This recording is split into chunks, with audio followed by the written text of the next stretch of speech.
Well, good morning and welcome to another Sunday morning coffee with Dr. Childress here. This Sunday, I'm going to be talking about a licensing board complaint made against me by Dr. Bernet and Dr. Lorandos. I tend to pronounce Dr. Burnet's name with a French pronunciation because I took French in high school. And so if I mispronounce his name from time to time, I apologize. But they were filed a licensing board complaint against me because I'm critical of their professional practices. And apparently they think that's unethical to be critical of them. So I wanted to address that because I will address it with the board, obviously, and provide a response. But I want to make clear, because I'm a testifying expert in the family courts, and people are going to find out about the board complaint, whatever. So I wanted to make clear that I stand by my statements, okay, and my criticism of them. And so I wanted to just make a public statement that I stand by my criticisms of Dr. Burnett and Dr. Lorandos. And I would encourage them to evidence greater self-reflective insight rather than to attack the messenger of a critical or a critique of their professional standards of practice. So let me talk about what their complaint is. So here's the complaint, or that what I was received regarding it from the Board of Psychology. The complaint states that you have made several posts on social media and your personal website regarding Dr. William Bernet and Dr. Demosthenes Lorandos that are unprofessional, false, and defamatory. In these posts, you have made statements, including but not limited to, calling these doctors child abusers, ignorant and unethical, bottom-feeding scum, obstructionists, allies of the pathology of parental alienation, irresponsible, lacking in linear and logical reasoning, failed diagnosticians, reckless, and arrogant. These posts are unethical and violate the APA ethics code. Okay, I'm a little unclear as what ethical violation or ethical standard was violated by being critical of Dr. Burnett and Dr. Lorandos, but let me address these. So here's basically what we're looking at. I was accused of making false and defamatory statements. So the question becomes, are my statements true or false? And here they are, that they are colluding with child abuse, that they're ignorant, unethical, bottom-feeding scum, obstructionists, allies of the pathology, irresponsible, lacking in linear and logical reasoning, failed diagnosticians, reckless, and arrogant. So the question becomes, are those allegations and statements true or false? So here's, just to begin with, from Dr. Bernet and Lorandos in 2020. So this is their current opinion regarding the five-factor model of diagnosis of parental alienation. Now they didn't do a factor analysis. That's a little bit misleading. They've just coming up with five new parts to their previous belief system. And so here's what they say, though, in their opening. Although the phenomena that we know as parental alienation, PA, has been described in the mental health and legal literature for many years, it was eventually given a name, parental alienation syndrome, PAS, by Richard Gardner in 1985. So notice they're citing to Gardner in 85, okay, 40 years ago. As time went on, most writers abandoned the use of the word syndrome and simply referred to this mental condition as parental alienation. For the purposes of this article in 2020, parental alienation syndrome and PA are synonymous. So to be clear, we're talking about Richard Gardner's PAS model from the 1980s. Okay, that is what they are proposing as their new discovery, they got new factors to it. They got new aspects of Richard Gardner's PAS model from the 1980s. So let's go through my statements or my critique of their assertions. First, collusion with child abuse. Okay, so I assert that parental alienation is a euphemism of a made-up pathology label for child abuse that hides the child abuse from view, that hides the child abuse from the court's understanding, and that prevents effective intervention for the child abuse. So when child abuse is a consideration, we all need to use the term child abuse to describe the concern. Otherwise, we hide that. We hide the child abuse. And it is not inappropriate affection, it's child sexual abuse. It's not overly harsh discipline, it is child physical abuse. And it's not parental alienation, it is child psychological abuse. Okay, so when child abuse is a consideration, we need to use the term child abuse. Using made-up pathology label of parental alienation as a euphemism for child abuse that hides the child abuse from view and from the court's understanding, and that prevents intervention for the child abuse, is colluding with the child abuse. Okay, so that is my argument relative to the continued use of this made-up pathology label. We need to ground our professional level discussion in professional level constructs, beginning with the DSM-5. There is no diagnosis of parental alienation in the DSM-5. There is a diagnosis of a shared persecutory delusion. There is a diagnosis of a factitious disorder. There is a child psychological abuse diagnosis, and there is a spousal abuse psychological diagnosis in the DSM-5. We need to apply the established knowledge of the DSM-5 and stop hiding the child abuse from everybody's understanding behind euphemisms of made-up pathology labels from the 1980s. We need to. There's been 40 years of this parental alienation construct that has been developed. Controversy. Everybody hates it. Everybody accepts a small little group of psychiatrists, a social worker, just fringe professionals. You know, this small little group who continues to maintain that they are discovering a new form of pathology unique to the family courts, and that they have to come up with this new label for parental alienation syndrome and new diagnostic criteria unique to the family courts. And they're discovering this for 40 years. No, they're not. No, they're just making things up. And they need to stop making things up. So that's argument one. So let's take a look at number two, that they are ignorant. Well, Google ignorance. The definition for that is lack of knowledge or information. The pathology in the family courts is a shared persecutory delusion, DSM-5 297.1, and a factitious attachment pathology imposed on the child, DSM-5 300.19. If it's not parental alienation, it's a shared delusion and factitious disorder. So if Dr. Bernet and Lorandos need to be educated about what the pathology is, they lack knowledge about the pathology by demonstrated need to be educated. Okay, so if I'm educating Dr. Bernet and Dr. Lorandos about what the DSM-5 diagnosis is, they lack knowledge or information about what the pathology is by demonstrated need to be educated. So Dr. Bernet, I would assert, and Dr. Lorandos are ignorant by definition of the English language, the lack of knowledge or information.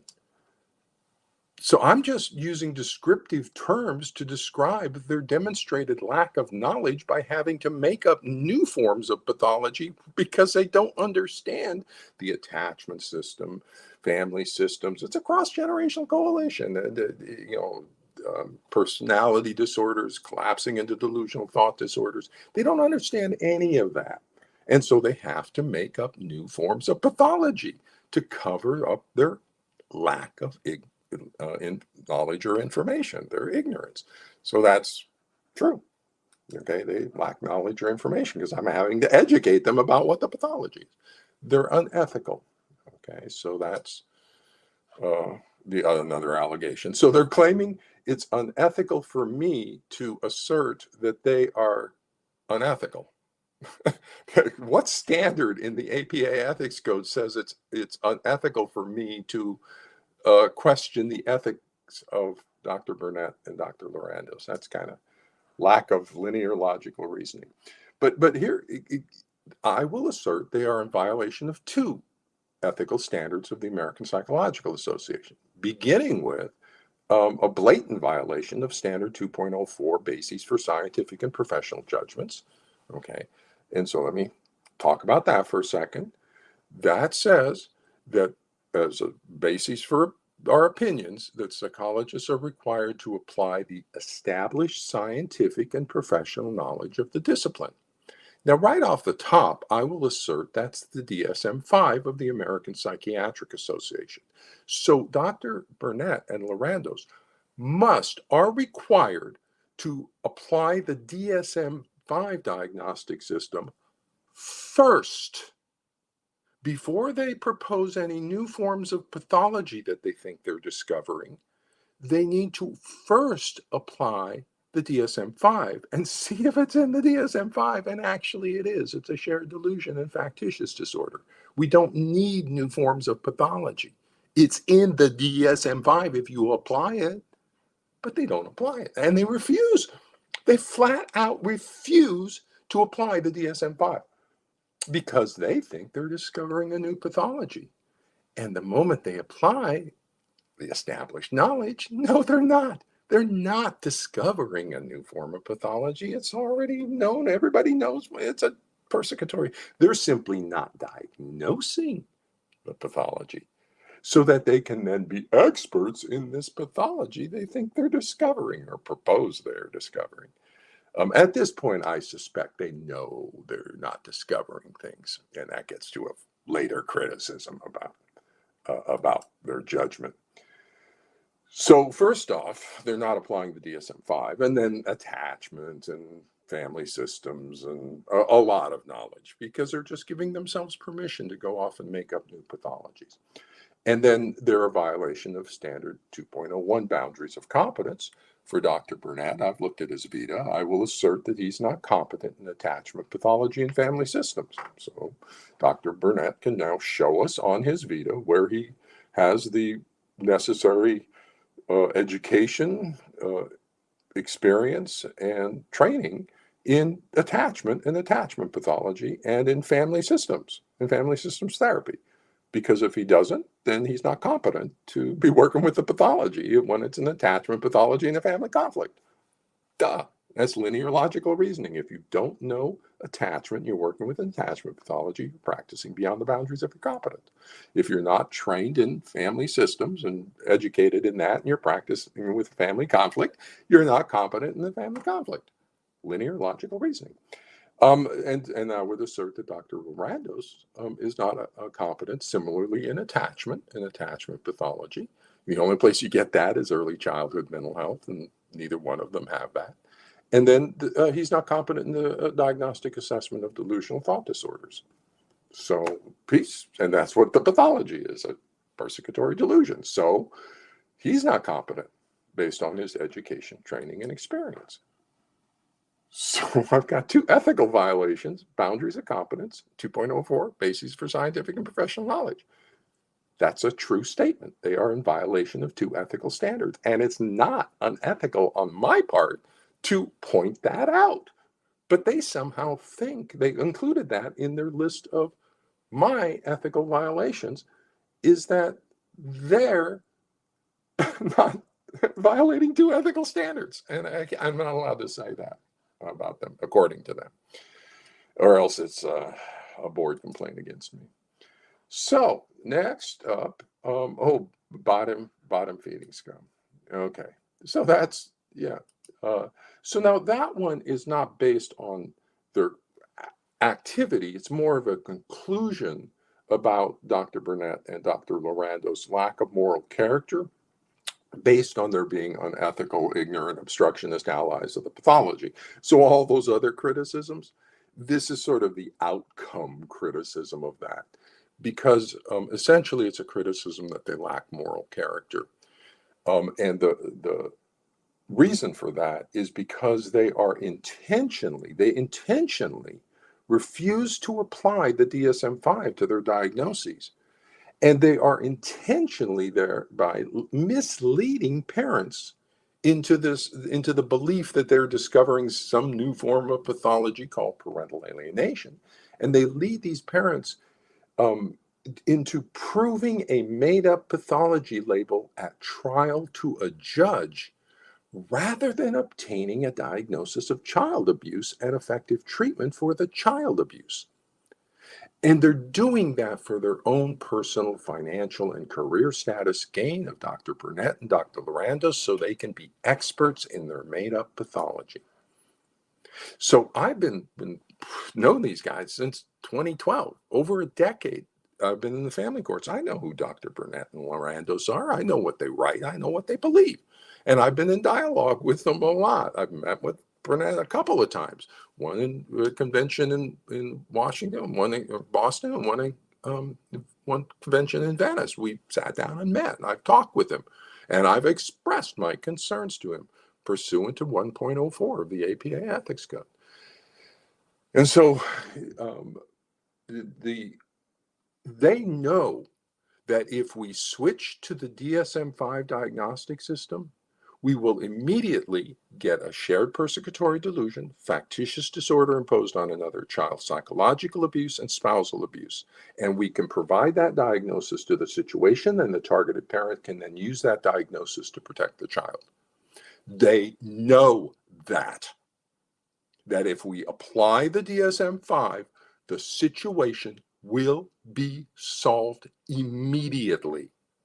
And they've known that for a decade. For 10 years, they have known that the application of the DSM-5, published in 2013, with the child psychological abuse diagnosis in it, they know that the diagnosis of a factitious disorder imposed on another will give you a diagnosis of child psychological abuse. A shared persecutory delusion will give you a diagnosis of child psychological abuse. They know that will occur if they apply the DSM-5, and they refuse to apply it. They continue to maintain they are discovering a new form of pathology unique to the family courts that doesn't exist anywhere else, and that they are somehow our special experts in. And so you need to come to them to get their expertise in parental alienation so that they can testify in your court cases about parental alienation rather than you getting out to a clinical diagnostic assessment for shared persecutory delusion, factitious disorder, and child psychological abuse. They are spreading medical, psychiatric, psychological misinformation to the great substantial harm of the general public, to children and parents. They are preventing children and parents from getting the child abuse diagnosis by maintaining they are discovering something when they're not.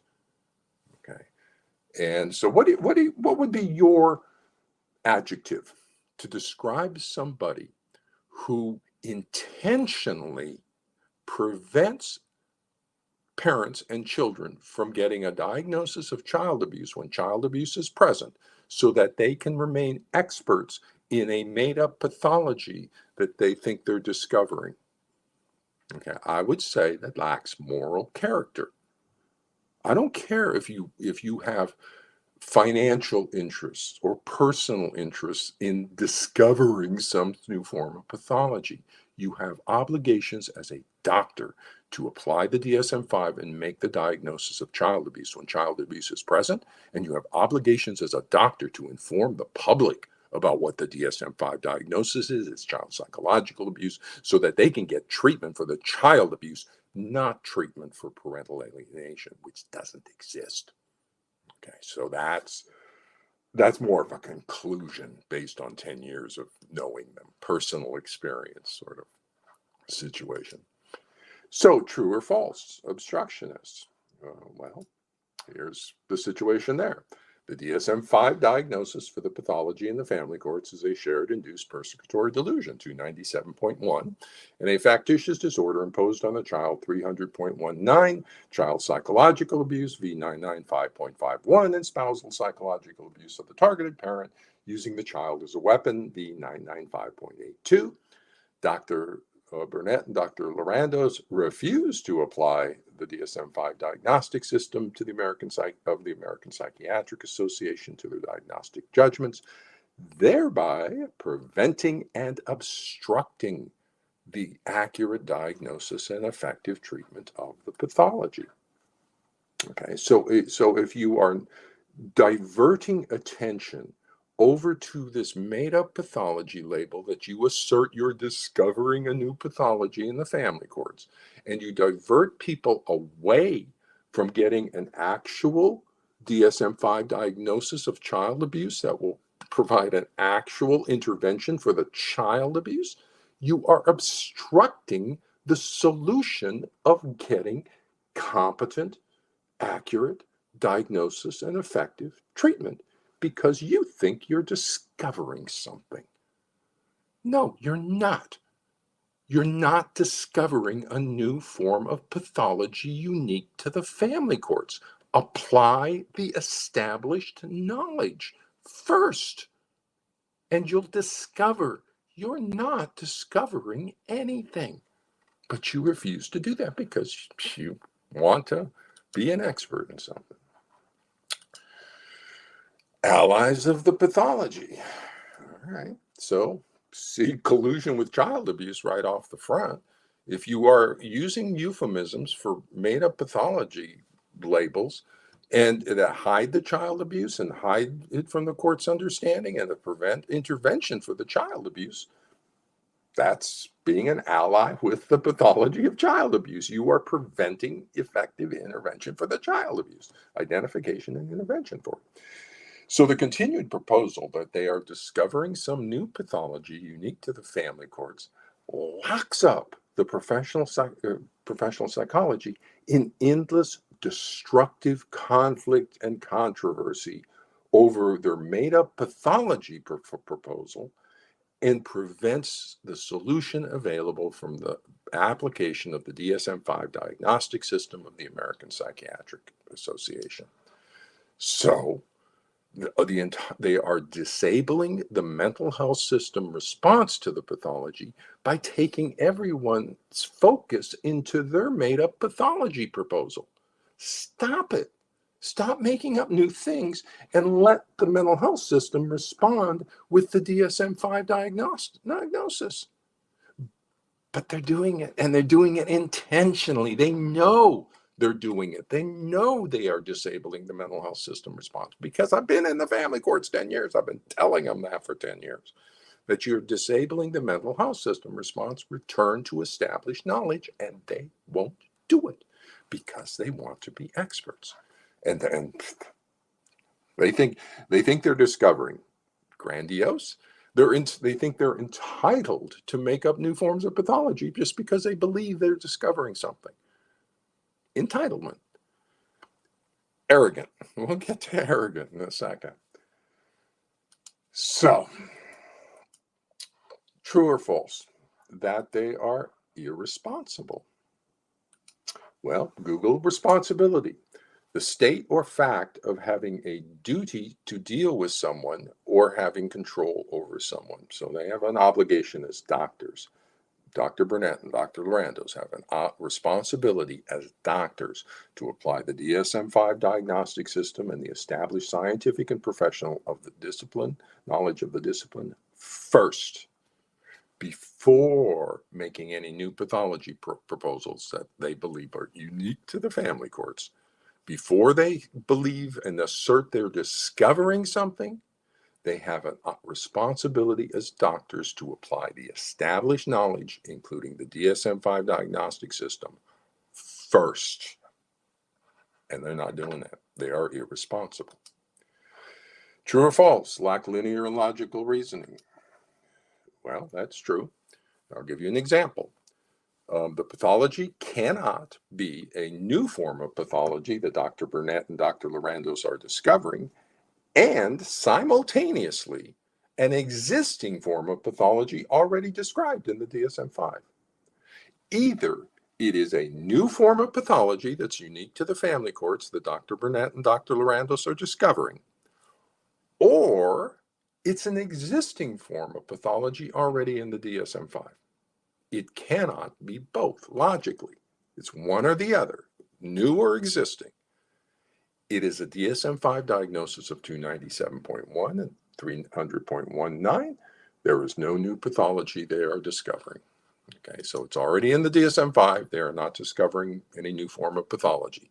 So they still don't think they are.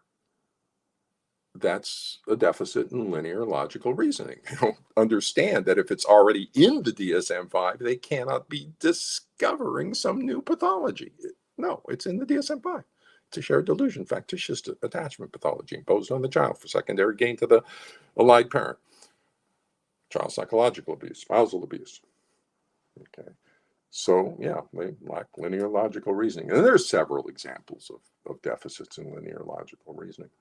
So, true or false? Failed diagnosticians. Well, the diagnosis of a shared persecutory delusion was in the DSM-4. Okay, that it was a shared psychotic disorder. So the entire time that Dr. Lorandos and Dr. Bernet were advocating for a new form of pathology, that parental alienation, the pathology was in the DSM-4 as a shared persecutory delusion, a shared psychotic disorder, and they just whiffed on the diagnosis. They did not diagnose it. For their entire career, they have misdiagnosed a persecutory delusion. Well, they're bad diagnosticians. If their entire career they've misdiagnosed a persecutory thought disorder because they're so fixated on their that they're discovering something, they didn't apply the knowledge and realize, hey, this is a persecutory delusion. No, it's parental alienation syndrome we're discovering. So Dr. Bernet and Dr. Lorandos continue. That not only did they misdiagnose it before, when the DSM-5 comes in, they continue to not apply the DSM-5, just like they didn't apply the DSM-4, and they continue to misdiagnose a shared persecutory delusion and factitious attachment pathology imposed on the child, DSM-5, 297.1 and 300.19, and they continue to misdiagnose child psychological abuse, the spousal psychological abuse of the targeted parent, DSM-5 V995.51 and V995.82. So they're failed diagnosticians because they don't apply either the DSM-4 when before that, or now the DSM-5. They just simply refuse to apply the DSM-5 diagnostic system because they want to discover something. They believe they're discovering a new pathology unique to the family courts. It doesn't exist anywhere else except in the family courts, and therefore it needs a whole new diagnostic label and new symptoms unique to the pathology. True or false? Reckless. Well, by refusing to apply the DSM-5 to their diagnostic formulations, their irresponsible professional behavior of proposing that they are discovering a new form of pathology unique to the family courts colludes with the child abuse and prevents intervention for the child abuse. Their irresponsible professional behavior leads to destructive outcomes for parents and children who seek to prove a made-up pathology to a judge at trial instead of getting a diagnosis and treatment for the child abuse. That is reckless professional behavior. True or false? Arrogant. Google arrogant. Having or revealing an exaggerated sense of one's own importance or abilities. I would assert that Dr. Bernet and Dr. Lorandos believe they are discovering a new type of pathology that is unique into the family courts that no one else has understood for 40 years. We just simply don't understand that they are discovering something new. It's understood. We understand that. And we're rejecting that. You are not discovering something new. We understand. We're just saying no. But they refuse to understand that no, they continue to maintain they believe a false belief that they're discovering a new form of pathology. It's a fixed and false belief, maintained despite contrary evidence of the American Psychiatric Association saying there's no such thing. So let me be clear on that one. The belief in parental alienation that is held by Dr. Bernet and Dr. Lorandos is a false belief. They are not discovering a new form of pathology. It is a fixed and false belief because they are continuing to believe that they are discovering a new pathology unique to the family courts that no one else understands. And it's a fixed and false belief maintained despite contrary evidence from the American Psychiatric Association in 2013, completely reviewing the construct and saying, no, it doesn't exist as a diagnosis. So it doesn't exist. Now, for all responsible doctors, when the DSM-5 and the APA says, no, there's no diagnosis of that, we don't continue to diagnose that. There's no diagnosis for anything that's not in the DSM-5. We use what's real, okay, except for Dr. Bernet and Dr. Lorandos, who believe they know more than the APA does. They know more about diagnosis. The American Psychiatric Association is wrong, and Dr. Bernet and Dr. Lorandos are right. There is a new pathology unique to the family courts. That's a fixed and false belief maintained despite contrary evidence. That's by definition. So, and it's a belief that they are special, that they have special knowledge about parental alienation that no one else has. Dr. Childress doesn't understand it. We have special knowledge about parental alienation, and he just doesn't understand our brilliance in discovering a new pathology. No, I understand what you're asserting, and I'm saying it's not true. Okay, it's false. You don't have special knowledge, and there's no such thing as parental alienation. That's a euphemism for child abuse. So, going back to whether it's true or false, they say my assertions, my statements are unprofessional, false, and defamatory, and violate the APA ethics code. Well, unprofessional, false, and defamatory. My criticism is professional. Okay, I'm professionally criticizing. It's not unprofessional. I'm professional. I'm criticizing their professional behavior, and yeah. So I'm critical of the professional behavior of Dr. Bernet and Dr. Lorandos on multiple supported grounds. Now they can answer those criticisms if they want, but what they're basically trying to do is just simply silence the criticism of them. So they don't like that I'm criticizing them and rather than engage the content of the criticism, self-reflective insight, and get professional. I'll debate them anytime on this. Let's put up an online public debate, moderated debate, anytime, anywhere. I've offered that for a decade. Okay, that I will debate them anytime, anywhere. Does parental alienation exist? I'll say no. They say yes. Let's put it on an online debate. They refuse to debate. They refuse to engage in any sort of professional dialogue. It's like running over to a limited set of information to maintain, to avoid contact with reality. Okay, so that's the process of just avoiding contact with professional critique or professional criticism. So instead, they seek to silence the criticism, saying it's unethical and unprofessional to criticize them. Okay, that's a thought disorder. I'm sorry. That's not linear, logical reasoning to say it's unethical to criticize them. No, in fact, it's 1.04.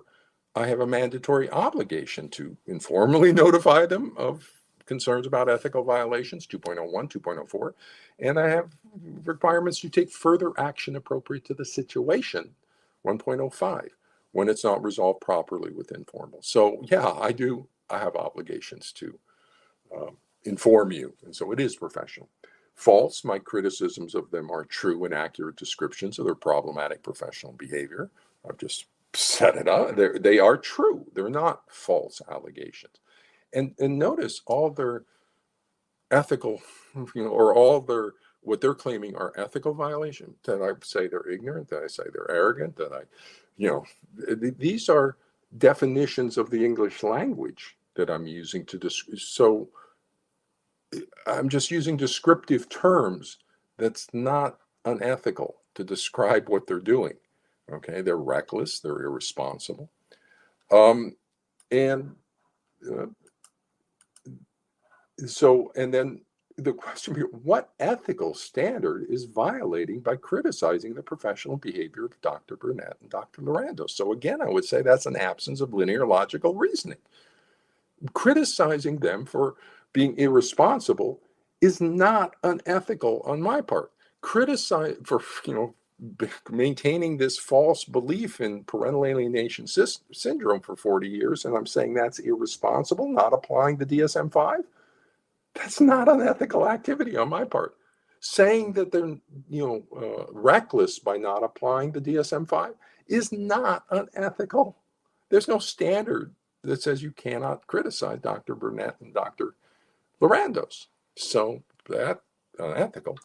And then I am acting under standards 1.04 and 1.05 and my duty to warn obligations to prevent substantial harm to the public. Okay, so it's not unprofessional, it's not false, and it's not defamatory. It's real and accurate description, and it doesn't violate any ethics code standard. Okay. So to conclude here, parental alienation is not a professional diagnosis. It is a cult surrounding Richard Gardner and parental alienation syndrome. It is not a professional level diagnosis. And I'll just cite again to Bernet and Lorandos.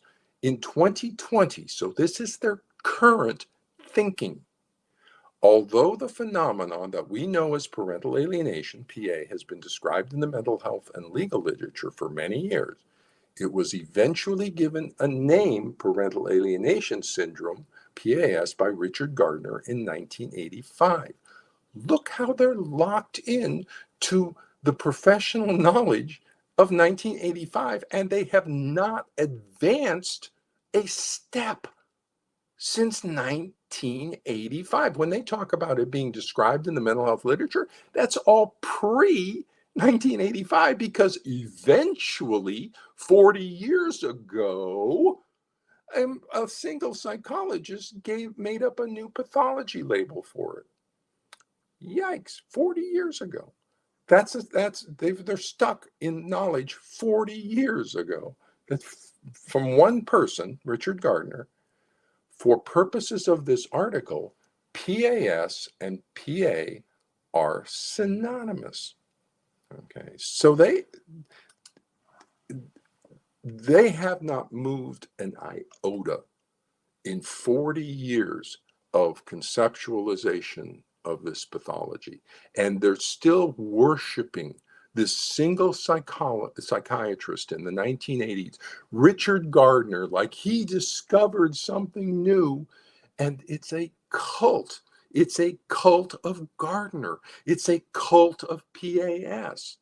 It's not a real professional level processing of information or professional level activity. And if you look at the leadership of this, you have Bernet, a retired psychiatrist, okay, who got his degree in 1968, his medical degree. Lorandos, a psychologist who's been in this for a similar amount of time, holding himself out as an expert in parental alienation. We have Linda Gottlieb, a social worker who again got her degree in the 60s. Okay, we got Amy Baker, a researcher, never been licensed, never diagnosed or treated anything, is also part of this small group. And she gets her career status from supposedly going around being an expert testimony on parental alienation. It's not a professional group. The professional group is over with the forensic psychologists. Okay, those are your doctoral degrees. Those are in psychology. And so those are a different group. And there are problems because they don't use the DSM-5 either.